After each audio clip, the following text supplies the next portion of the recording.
Welcome back. We are continuing the news.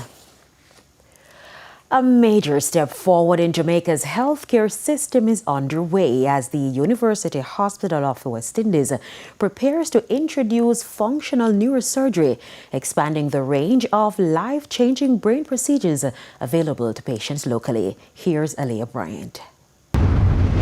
The University Hospital of the West Indies is preparing to launch functional neurosurgery, marking a major milestone in the evolution of specialized healthcare in Jamaica. The announcement was made at the 23rd Annual Caribbean Neurosciences Symposium CANS, where regional and international experts are sharing their knowledge to help build the local health system. Functional neurosurgery involves highly specialized procedures that can improve the quality of life for patients living with conditions such as epilepsy, movement disorders, and other complex neurological illnesses. We also have to think about our patients and the tremendous offerings they've gotten when we can find their record easily, when we can track the trends of their blood results and compare the results over years. We see benefits for our patients. Ultimately, it's the patient outcome that is the most important thing for us in the healthcare system.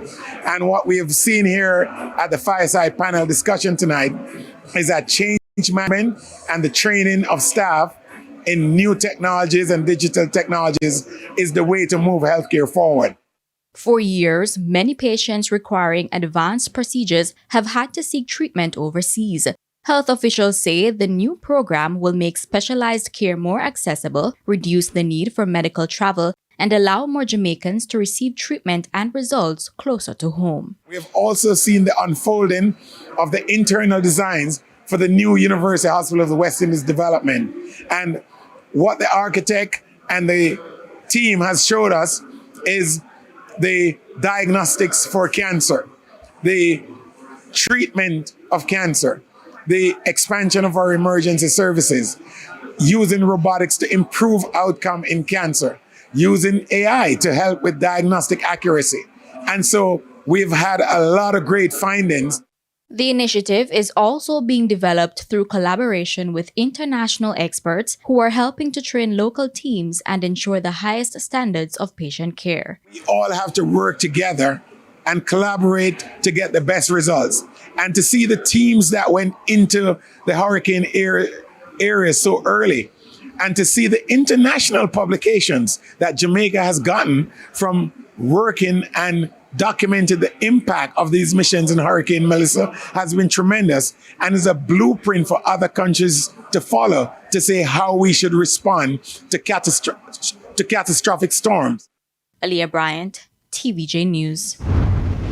It's now time for the Business Minute. The Financial Services Commission (FSC) says more Jamaicans are setting up individual retirement accounts as self-employment and contract work continues to grow.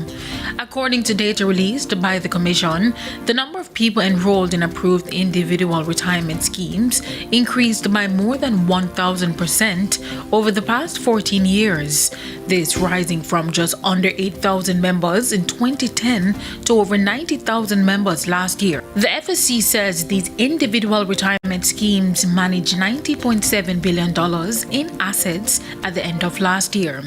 Meanwhile, membership in traditional pension funds grew by 26% to almost 85,000 last year.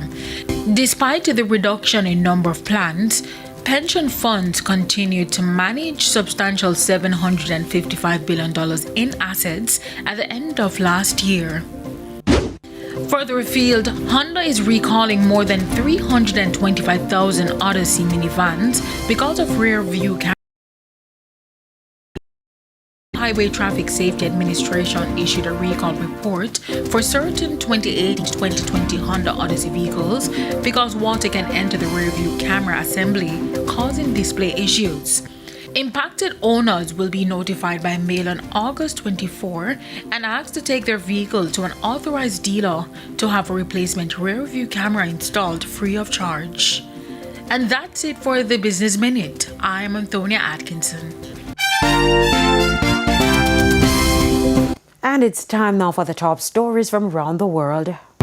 In the region, A shipment of humanitarian aid has left Guyana for earthquake-hit Venezuela as CARICOM countries join forces to support relief efforts. The vessel is carrying 88 containers of emergency supplies, including food, medical items, water tanks, cleaning materials, and earth-moving equipment.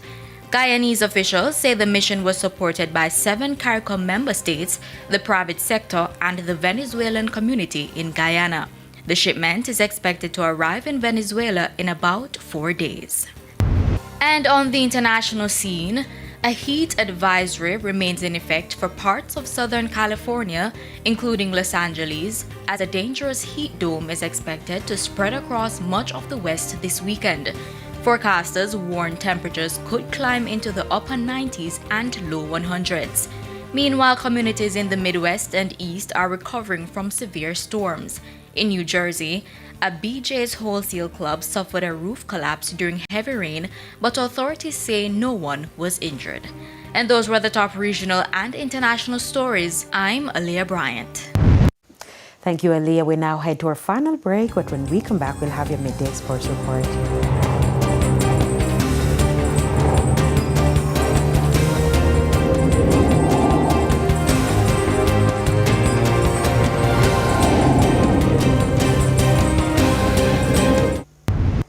Now back to an earlier story. Tensions continue to mount in West Albion, St. Thomas, where residents displaced by a recent demolition exercise say they are still waiting for answers from the National Land Agency. Here's Antonia Atkinson. What was expected to be a meeting to address their concerns turned another day on. About 35 residents gathered at the Grants Bend Primary School on Thursday, expecting to meet with representatives of the National Land Agency. Instead, they say they were informed that the meeting had been cancelled after many had already arrived. The residents whose community has been thrust into the national spotlight following the demolition of several homes last week say they were giving no prior notice of the cancellation. What is the real purpose of the NLA telling the people to go and survey their land, and then they drive pegs, and then they gave us forms to fill out and promising us that we can become owners in the future. If you had planned not to sold us the land, why? What is the reason for that? The cancelled meeting comes weeks after the NLA, with police support, carried out a demolition exercise in the community.